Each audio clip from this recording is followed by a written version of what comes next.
আজ আপনাদের সাথে শেয়ার করছি নিরামিষের দিনে খাওয়ার মতো এরকম একটা কোপ্তার রেসিপি। কোপ্তাটা কি দিয়ে বানালাম চলুন তাহলে ভিডিওটা দেখতে থাকি। গ্রেটারে ছোট দিকটা দিয়ে লাউটাকে গ্রেট করে নিচ্ছি। লাউটাকে গ্রেট করে নিলাম। এখানে ছোলার ডাল নিয়েছি আমার হাতের মুঠে 2 মুঠ, ধুয়ে ঘন্টা 3-4 মতো ভিজিয়ে রেখেছিলাম। গ্রাইন্ডিং জারটা আমাদের ডালটা দিয়ে দিচ্ছি, একটু জল দিয়ে ডালটা পেস্ট করে নিচ্ছি। ডালটা কিন্তু একটু শুকনো শুকনো করে পেস্টটা করতে হবে। এবার এই ডালের পেস্টটার মধ্যে লাউটাকে একদম চিপড়ে নিয়ে জলটাকে বের করে, মানে যতটা সম্ভব চেপড়ানো যায় লাউটাকে চিপড়ে জলটা বের করে মিশিয়ে দিচ্ছি লাউটাকে। এই যে জলটা রয়েছে লাউয়ের সেটা পরে ইউজ করব। নুন দিলাম হাফ চামচ, হলুদ দিলাম, এখানে 1 চামচ মতো আদা কুচি দিলাম। আদা কুচি দিলাম এই কারণে যে বাইটে পড়লে খেতে ভালো লাগবে। 2টো কাঁচা লঙ্কা কুচি করে নিয়েছি। এখানে ভাজা মশলা দিলাম 1 চামচ। এই ভাজা মশলাটার মধ্যে জিরে, ধনে, মৌরি, শুকনো লঙ্কা, তেজপাতা আর অল্প গরম মশলা, মানে অল্প একটু এলাচ, ধরুন 1 চামচ যদি সবকিছুর পরিমাণ হয় তাহলে এলাচ 2টো, দারচিনি ছোট্ট একটা টুকরো, অল্প একটু নারকেল কুচি অ্যাড করলাম, হাফ চামচ মতো চিনি দিয়ে দিলাম, কর্নফ্লাওয়ার দিয়ে দিচ্ছি 2 চামচ।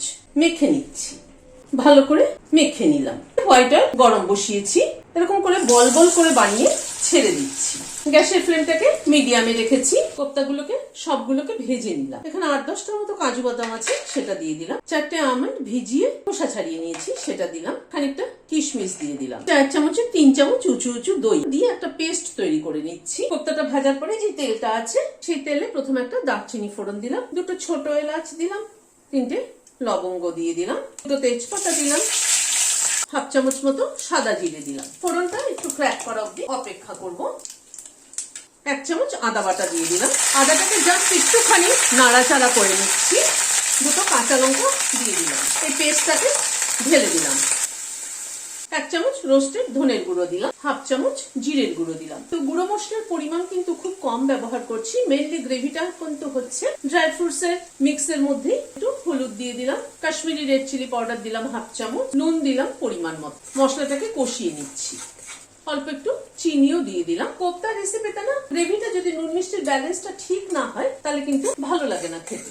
প্রায় 3-4 মিনিট সময় ধরে মশলাটাকে কষিয়ে নিলাম। লাউয়ের জলটা যেটা রেখেছিলাম সেটা দিয়ে দিচ্ছি, একটু গরম জল অ্যাড করছি। গ্যাসের ফ্লেমটাকে বাড়িয়ে দিলাম। এবার ঝোলটাকে একটু ফুটতে দেবো। মিনিট 2 মতো সময় ধরে ঝোলটা ফুটলো। এবার গ্যাসের ফ্লেমটাকে বন্ধ করে দিলাম। ওপর থেকে গ্রেভিটা ঢেলে দিচ্ছি।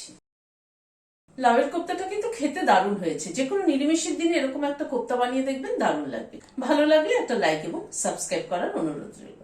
আজ তাহলে এখানে শেষ করছি। নমস্কার।